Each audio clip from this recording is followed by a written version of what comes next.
సనాతన హిందూ ధార్మిక దేశంలో వలస చొరబాటుదారుల ఆక్రమణలో ధ్వంసమైన ఆలయాలు ఆచారాలు 1947 ఆగిపోలేదు.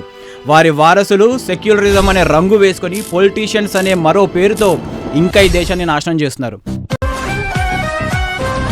తమిళనాడులో తీవ్రవాదం రాజ్యం మేలుతోంది. మతోన్మాదులు అధికారంలో ఉన్నారు. తమిళనాడుకి స్వతంత్రం వచ్చిందా లేక ఇంకా ముఘల్స్ బ్రిటిష్ పాలనలో ఉన్నారా అనిపిస్తుంది. అరుల్మిగ సుబ్రహ్మణ్య స్వామి ఆలయం 2000 సంవత్సరాల పురాతనమైనది. ఈ దేశంలో 1000 సంవత్సరాల పురాతనమైన ఏ ఆలయం దగ్గరైనా పోటీగా మసీదో దర్గానో కంపల్సరీ ఉంటుంది. అది అందరికీ తెలుసు. అరుల్మిగ సుబ్రహ్మణ్య స్వామి కొండ మీద రాతి స్తంభం మీద కార్తీక దీపం వెలిగించే సాంప్రదాయం 1000 సంవత్సరాల నాటిది. ఈ దేశ దౌర్భాగ్యం, అక్కడ ఒక దర్గా ఉంది అండ్ వాళ్ళ మనోభావాలు హట్ అవ్వకూడదని హైకోర్టులో కేసేసి దీపం వెలిగించడం ఆపేశారు.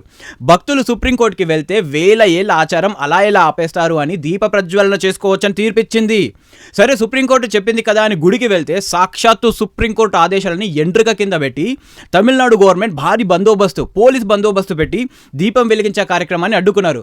భక్తులను తరిమి కొట్టారు, లాఠీ చార్జ్ చేశారు, కొట్టారు, తన్నారు.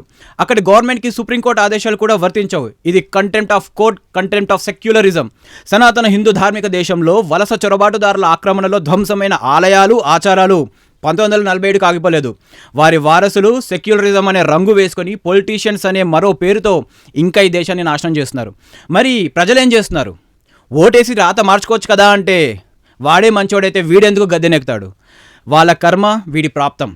పొలిటీషియన్స్ అంటేనే మెజిషియన్స్. అధికారం కోసం ఆ దేవుడి సాక్షిగా, ఈ దేవుడి సాక్షిగా, ఆ దేవత సాక్షిగా, ఈ దేవత సాక్షిగా, ఎల్లమ్మ సాక్షిగా, దుర్గమ్మ సాక్షిగా అని అంటారు. అధికారం వచ్చిన తర్వాత ఎంతమంది నీ దేవుళ్ళు, ఎవడు నీ దేవుడు అని లెక్కలు అడుగుతారు.